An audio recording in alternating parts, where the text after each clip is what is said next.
ஸ்ரீ குருப்யோ நமஹ. தெய்வத்தின் குரல் மூன்றாம் பகுதி 106வது தலைப்பு. பிறந்த குலாச்சாரமே உயிர்நெறி.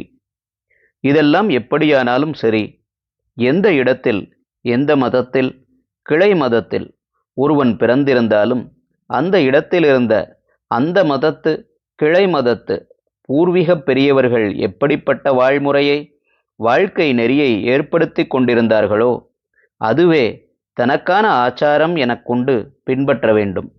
இப்படி அவனவனும் தன்னுடைய மூதாதைகள் போன வழியில்தான் போக வேண்டும். இல்லாவிட்டால் அவன் பதித்தனாகிவிடுகிறான் என்று சொல்லியிருக்கிறது. ஷிகாம் சூத்திரம் ச புன்றம் ச சமயாச்சாரமேவச்ச பூர்வைஹி ஆச்சரிதா குர்யாத் அந்யதா பதிதோ பவேத். ஷிகாம், ஷிகை எப்படி இருக்க வேண்டும்? துருக்கர்கள் மொட்டையடித்துக் கொள்கிறார்கள். சிக்கியர்கள் முடி தாடி வளர்க்கிறார்கள். கிறிஸ்தவர்கள் கிராப் பண்ணிக் கொள்கிறார்கள். இந்துக்கள் குடுமி வைத்துக் கொள்வது சாஸ்திரத்தில் மந்திரபூர்வமாக சொல்லியுள்ள ஒரு சடங்கு. இதிலும் பல வித்தியாசம். சோழியன், நம்பூதிரி, சிதம்பரம் தீட்சிதர்கள், மற்றவர்கள் ஆகியோருக்குள் குடுமியை முடிந்து கொள்வதில் வித்தியாசங்கள் இருக்கின்றன. சிலர் ஊர்துவஷிகை என்பதாக உச்சியில் முடிந்து கொள்கிறார்கள். சிலர் பூர்வஷிகை என்று தலைக்கு முன்பக்கமாக முடிந்து கொள்கிறார்கள். இவற்றில் நீ பிறந்த மரபிலே எப்படி சிகை வைத்துக் கொண்டார்களோ அப்படியே நீயும் பண்ணு என்று சாஸ்திரம் சொல்கிறது. சிகைக்கு அப்புறம் சூத்திரம் என்றது பூநூலை அல்ல. ஏனென்றால் பூநூல் விஷயத்தில் அத்தனை குலாச்சாரங்களுக்கும் ஒரே விதிதான். என்னென்ன அனுஷ்டானம் செய்ய வேண்டுமென்று விரிவாக கோடிஃபை செய்து ஆஸ்வலாயன சூத்திரம், ஆபஸ்தம்ப சூத்திரம், போதாயன சூத்திரம் என்றெல்லாம் தான் வெவ்வேறு பல சாஸ்திரங்கள் இருக்கின்றன. இவற்றில் நாம் பிறந்த குடும்பத்தாருக்கு எது சூத்திரமோ அதில் சொல்லி இருப்பவற்றையே எடுத்துக்கொள்ள வேண்டும். புன்றம் என்று சொன்னது நெற்றிக்கு இட்டுக்கொள்வதை. விபூதி, கோபிச்சந்தனம், நாமம், கரிப்பொட்டு இவற்றிலும் வெவ்வேறு வகைகள் என்று இருப்பதில் குலாச்சாரப்படி இட்டுக்கொள்ள வேண்டும். சமயாச்சாரம் என்பது மதானுஷ்டானம். இந்து மதத்துக்குள் உள்ள அநேக சம்பிரதாயங்களுக்குள் நீ பிறந்திருக்கிற குடும்பம் எதை சேர்ந்ததோ அதற்கான ஆச்சாரத்தையே பின்பற்று. இந்த தேசத்தில், இந்த ஊரில், இந்த குடும்பத்தில் நீ பிறந்திருக்கிறாய் என்றால் இது தற்செயலாக, ஆக்சிடென்டலாக நேர்ந்ததில்லை. தன் பூர்வ கர்மாவை பார்த்து அதை அனுபவிக்கும் போதே நீ தர்ம ரீதியாக போனால் எதனால் உனக்கு ஆத்மாபிவிருத்தி ஏற்பட முடியும் என்று திட்டம் பண்ணி ஈஸ்வரனேதான் உன்னை இந்த குடும்பத்தில் பிறக்க வைத்திருக்கிறார்.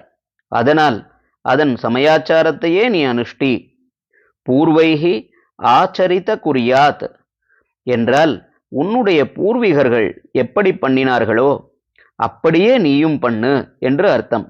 அதாவது முன்னே சொன்ன ஷிகை, சூத்திரம், புன்றம், சமயாச்சாரம் எல்லாவற்றிலும் உன் மூதாதைகள் கடைபிடித்த ஆச்சாரங்களையே நீயும் கைக்கொள்ளு என்று அர்த்தம். அந்யதா பதிதோ பவேத்.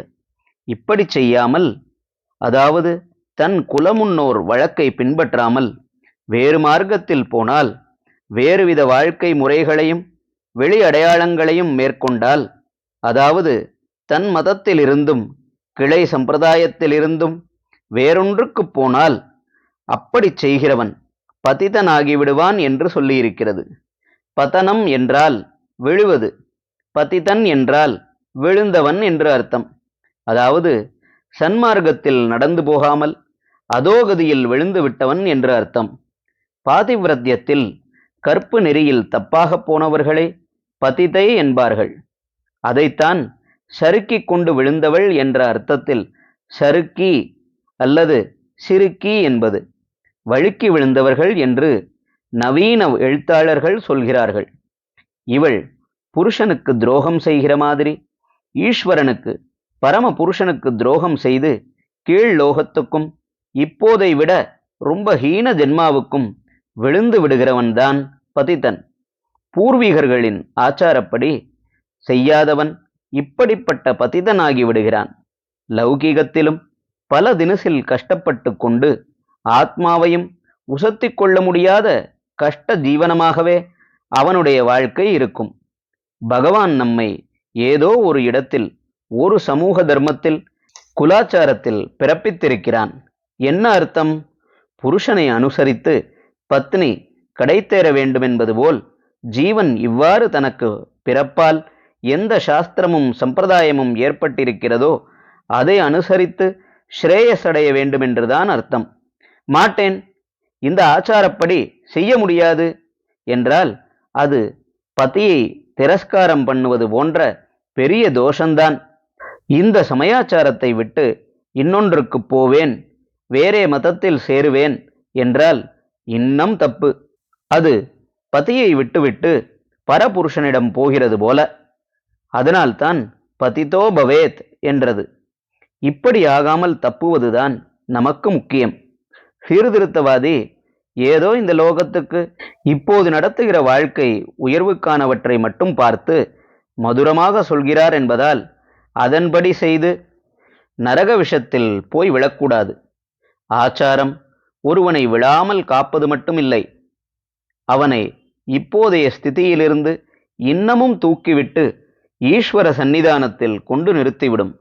ஹரஹர சங்கர, ஜெய ஜெய சங்கர. தெய்வத்தின் குரல் மேலும் ஒலிக்கும்.